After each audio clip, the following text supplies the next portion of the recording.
सीतापुर नाम के एक गांव में लोग बहुत हंसी खुशी रहा करते थे। उस गांव में एक बहुत गरीब परिवार रहता था।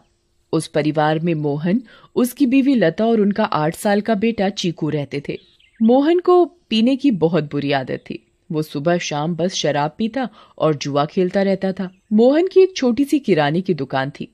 मोहन कभी भी उस दुकान को ठीक तरीके से नहीं चलाता था और जितना भी थोड़ा बहुत उस दुकान से कमाता था वो सारी कमाई शराब पीने और जुआ खेलने में उड़ा देता था। वो रोज शराब पीकर लता को मारता था और उसे घर चलाने के लिए कोई पैसे नहीं देता था। एक रात लता और चीकू भूखे बैठे थे क्योंकि घर में खाने के लिए कुछ नहीं था। वो देर तक मोहन का इंतजार करते रहे।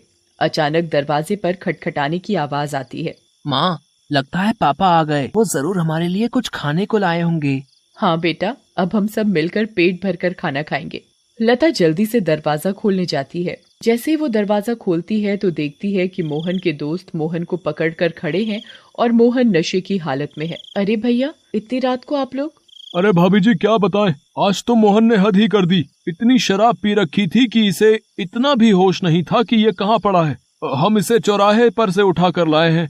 अगर कोई गाड़ी वाला कुचल जाता तो बताओ, आप लोगों की तो जिंदगी खराब हो जाती। हाँ भाभी जी, बस आप लोगों का सोचकर हम इसे यहाँ ले आए, वरना तो इसका सबके साथ ऐसा व्यवहार है कि कोई इसकी मदद ना करे। मोहन के दोस्त मोहन को कमरे में ले जाकर लिटा देते हैं और वहाँ से चले जाते हैं। बेटा चीकू, आज हमें फिर से भूखा ही सोना पड़ेगा। मैं तेरे पापा के भरोसे तुझे और भूखा नहीं रख सकती।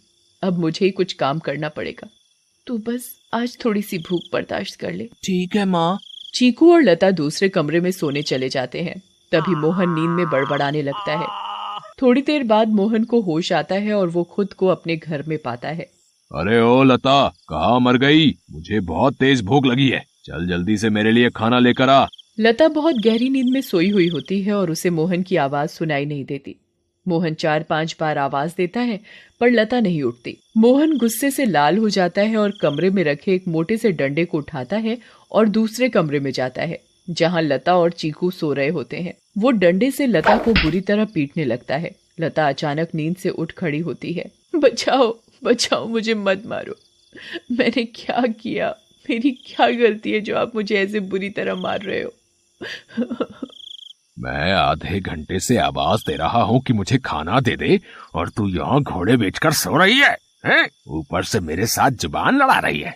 मोहन लता को बहुत मारता है। आवाज सुनकर चीकू भी नींद से उठ जाता है। वो अपनी माँ को बचाने की बहुत कोशिश करता है पर मोहन किसी की नहीं सुनता और लता को बहुत मारता है। अगली सुबह जब लता उठती है तो उसे बाहर कुछ शोर सुनाई देता है। वो बाहर जाकर देखती है तो लोगों की भीड़ लगी होती है। लता पास जाती है और पूछती है, क्या हुआ रजनी भाभी? अरे तुम्हें नहीं पता क्या? क्या नहीं पता, बताओ क्या हुआ? यही कि चंपा के पति को कल रात एक चुड़ैल उठाकर ले गई। क्या? ये कैसी बातें कर रही हो भाभी आप? चुड़ैल वुड़ैल कुछ नहीं होता। आप भी किसी की बातों पर यकीन कर रहे हो। यकीन कैसे ना हो बहन, मैंने खुद अपनी आंखों से उस भयानक चुड़ैल को देखा है। उसके लंबे बाल, लंबे लंबे नाखून और दांत, उसकी लाल आंखें और डरावना चेहरा मैं कभी नहीं भूल सकती। जब मैं आधी रात को पानी पीने के लिए उठी तो थोड़ी ठंडक लेने के लिए खिड़की पर खड़ी हो गई थी और तभी मैंने देखा कि एक चुड़ैल चंपा के पति को हवा में उड़ाकर ले जा रही है। ऐसी बात है तो हमें संभल कर रहना होगा और शाम होते ही अपने घर के खिड़की दरवाजे बंद करने होंगे।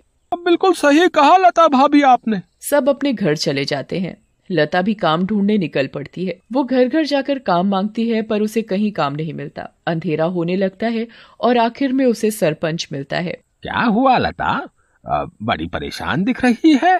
बस क्या बताऊं सरपंच जी, चीकू के पापा का तो सभी को पता है कि वो ठीक से कमाते तो है नहीं और जो कमाते हैं उसे दारू में उड़ा देते हैं।